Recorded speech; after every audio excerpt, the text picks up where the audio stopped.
Hi mga pageant panis and sa ating mga lovely listeners, welcome to the Pageant Passion Podcast, Grounding Conversation. So this is your ultimate podcast for all things pageantry.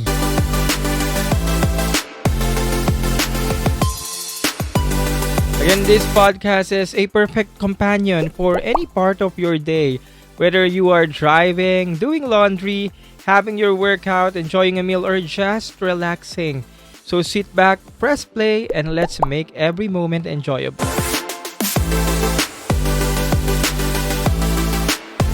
Again, my name is Carl Loyola, your kaut-utang dila or kakwentuhan through this glamorous world of pageant industry. And for today's episode, we have an exciting video lined up for you. Siyempre pa si TikTok Pageant Guru, Carl Loyola. And I'm your TikTok Pageant Guru, TikTok Pageant Guru, TikTok Pageant Guru, Carl Loyola.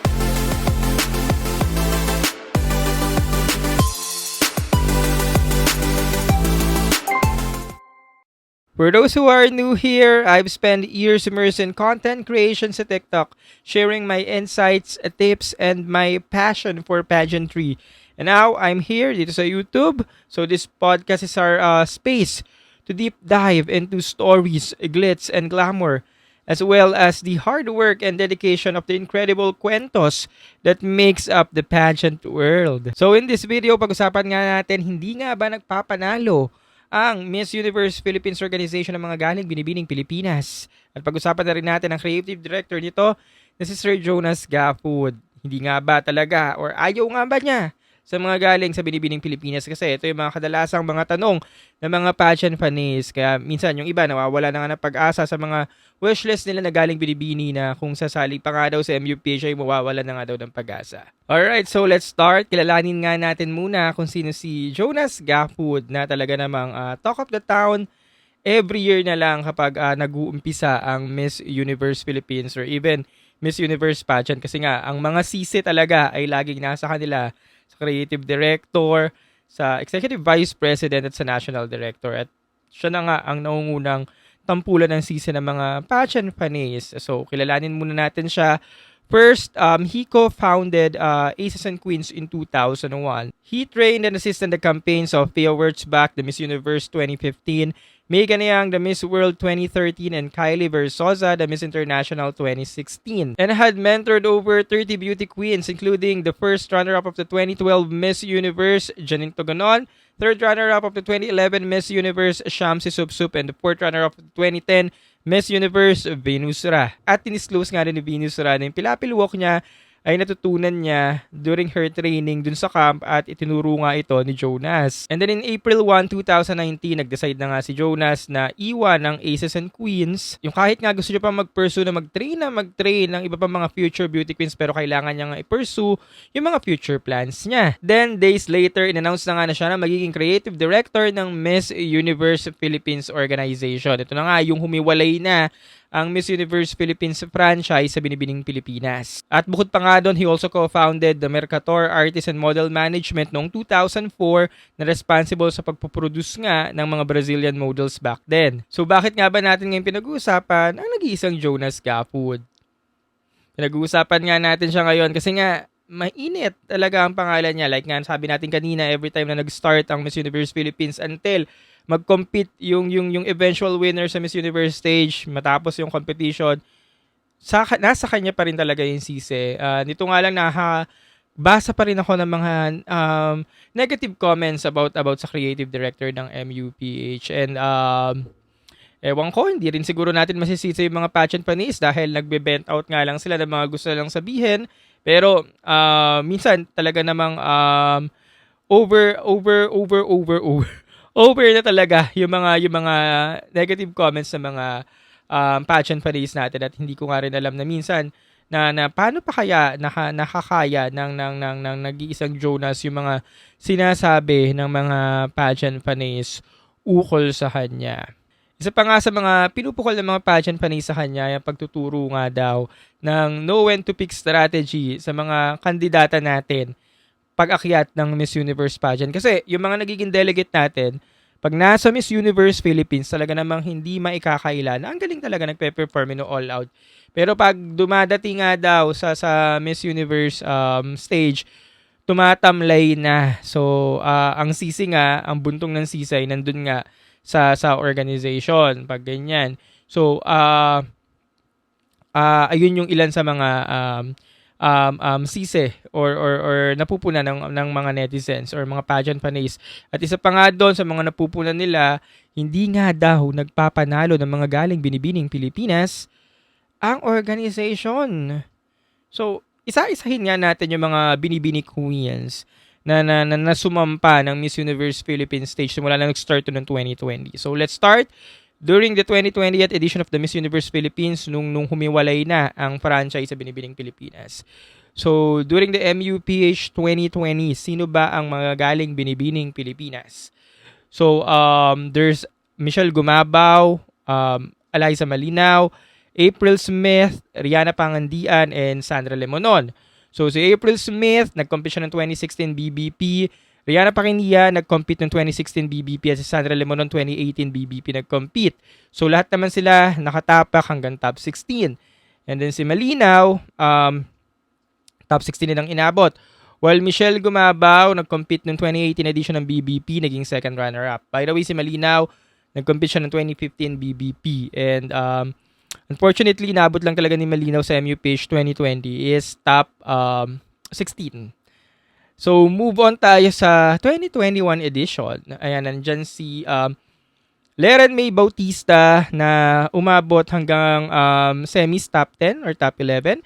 And then si Katrina Jane Demaranan who eventually won the Miss Universe Philippines Tourism 2021 or first runner-up nga. So, nag-advance din naman ang mga BBP queens noon. Nandyan naman noong 2022.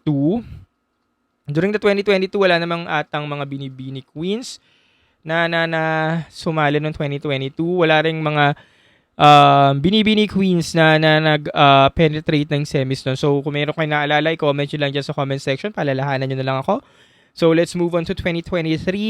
Nandyan si Samantha Panlilio na umakyat sa semis. Top 10, top 12. And then, CJ Opiaza who won the first runner-up. So, malaki rin naman or nag-advance din naman ang mga BBP queens natin noon. And then, recent edition 2024 noong May, there's Alexandra Rosales, nag-compete during the pandemic edition in 2020. Cyril Payumo, 2022, McGarry, 2015, Atisa, 2018, and Stacy, 2022. And lahat sila nag-penetrate hanggang semis. Bonus pa nga kay McGarry, kay Atisa, kay Stacy kasi nag-top 5, nakakuha ng runner-up spot. Si Atisa na-assign sa Cosmo at si Payumo na-assign sa Charm. So kung pagtatagpiin natin yung mga pangyayari ng 2020, 2021, 2022, 2023, 2024, napaka-generous ng Miss Universe Philippines Organization sa mga galing binibining Pilipinas. Kasi itong mga girls na nag-penetrate naman galing binibini, evident din naman yung pinakita during their respective competition or edition. Kaya naman pumasok talaga or umakyat talaga sa semis. And generous nga ang MUPH organization pagdating sa mga galing binibini. So hindi ko alam nasa nanggagaling doon, saan nga ba nanggagaling yung mga hinain ng mga pageant fans na hindi nga nagpapanalo ng mga galing binibini ang MUPH organization. Kung umaakyat nga sa pwesto, pumipwesto din tama. Nangyari lang talaga during their respective edition talaga yung mga nananalo nun is kapanapanalo at talaga namang nag-overtake dun sa placement na dapat inaay ng mga pageant fans sa mga galing binibining Pilipinas. So again, balik ulit tayo ng 2020.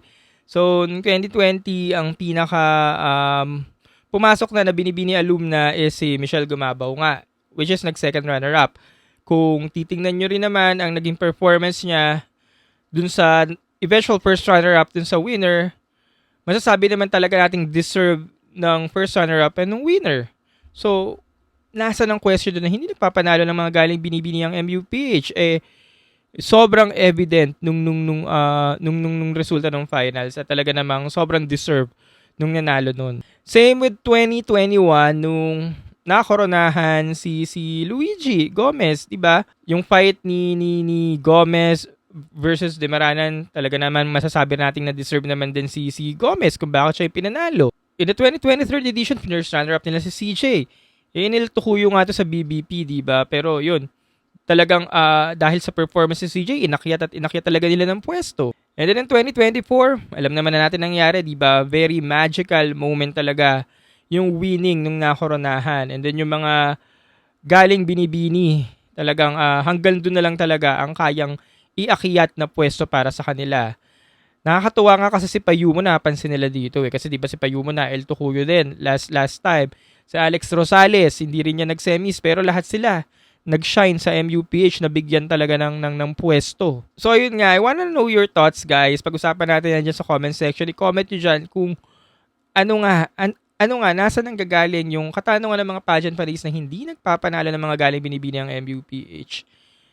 Alam nyo, darating din ang time na kapag may sobrang deserving na binibining Pilipinas alumna, na sobrang magical yung moment, may winning glow talaga during the coronation night, ipapanalo at ipapanalo rin yan. Hindi magdadalawang isip ang MUPH organization na ibigay sa kanyang corona basta talagang deserving ng binibining Pilipinas alumna na yan, kung sino man siya, ibibigay talaga sa kanya yung crown. Huwag kayong mag-alala, darating din tayo dyan. Kaya para sa mga pageant fans na nawawala na nga ng pag-asa, kasi yung iba, may mga wishlist sila galing binibini.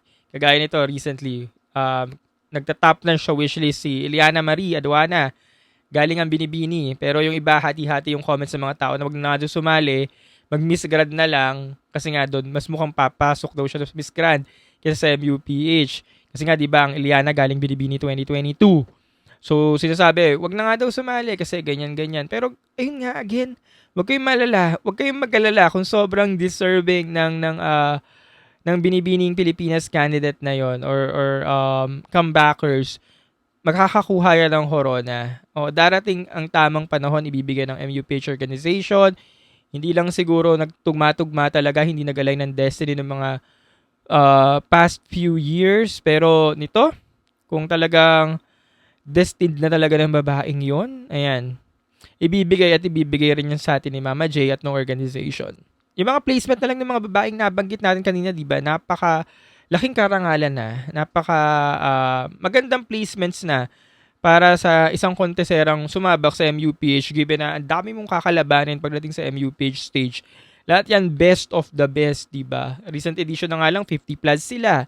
Lahat yan papataubin mo, lalampasuhin mo at makarating ka sa top 10, ibigay sa'yo ng organization, mapili ka, sobrang napakalaking karangalan na yan. Recently nanalo ang Philippines or ang Miss Universe Philippines organization ng Best National Host Tour Country. And nandun nga si Jonas sa Mexico. Siya yung personal nag-receive ng award na to. So, ito ang isa sa mga nagpapatunay kung gaano nga kagaling ang Miss Universe Philippines organization ngayon. Kung gaano sila kahusay sa pamamalakad ng franchise, 'di ba? And when it comes to Sir Jonas alone, maraming mga bumabati ko sa kanya sa pamamalakad niya, sa kanyang nagawa or kung paano niya nga minamanage yung mga delegates natin pagdating sa international pageant. Maraming mga nagsasabi na mag-resign ka na, umalis ka na diyan. Pero guys, kung magre-resign siya, so sino yung papalit, 'di ba? Sino yung gusto niyong pumalit? May karapat dapat bang pumalit? Meron na ba talagang ready na pumalit? Si Jonas nandiyan na siya ever since 2001, di ba? Nagmamanage na siya ng mga girls.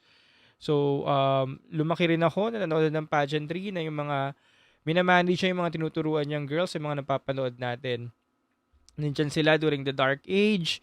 Sila yung nag-manage ng mga girls during dark era natin. Hindi sila sumuko, hindi nila pinabayaan ng mga Philippine delegate natin, di ba? Ay mga lumalaban sa BBP noon. Kaya meron tayong Venus Ra, kaya naputo lang sumpa. Nakalis tayo sa dark age, na break and drought. Kasi nandiyan tong mga tao sa likod, iba. Kaya binabatikos man sila ngayon, pero sana wag natin kalimutan kung ano yung mga nagawa nila nung umpisa. Like, ito, 2010, 2011, 2012, kung anong meron tayo ngayon, ay syempre, isa na rin sila sa mga dahilan kung bakit nakalis nga tayo sa drought. At nakalis tayo sa dark age ng Philippine pageantry, di ba? So, hindi na talaga matatawaran ang naging contribution nila sa pageantry. Kahit batikusin man, sabihan man naman kung ano-ano, maliitin man, itsapwerahin, pero nakatatak na talaga kung ano yung naitulong at nagawa ni Jonas at ng mga alipores niya at ng mga alagad niya at kung sino mang mga nasa likod pa niya in Philippine pageantry. At talaga namang dapat pasalamatan natin yun dahil isa nga sila sa mga dahilan kung bakit meron tayo ngayon, kung bakit powerhouse tayo at kung ano man meron tayong estado ngayon in pageant. So,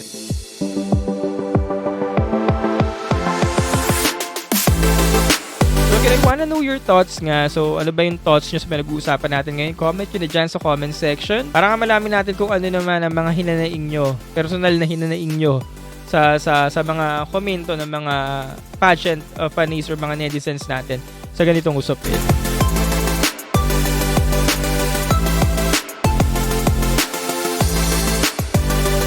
Again, before we wrap up, we will answer some of your burning questions in our Q&A segment. And if you have questions that you'd like me to answer in the future episodes, be sure to send them through the comment section. Diyan sa baba, comment nyo na yan para masagot natin yan sa mga susunod na episode.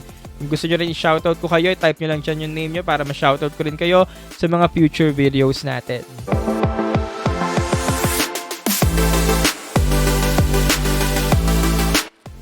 Thank you so much again for tuning in today's episode of the Pageant Passion Podcast, Grounding Conversation. If you enjoyed this episode, please subscribe, like, review our podcast, and don't forget to follow me on all social media for more updates and behind-the-scene content. Again, until next time, stay fabulous mga pageant panis. Keep shining. Paalam. Siyempre pa si TikTok Pageant Guru Carl Loyola. And I'm your TikTok Pageant Guru, TikTok Pageant Guru, TikTok Pageant Guru Carl Loyola.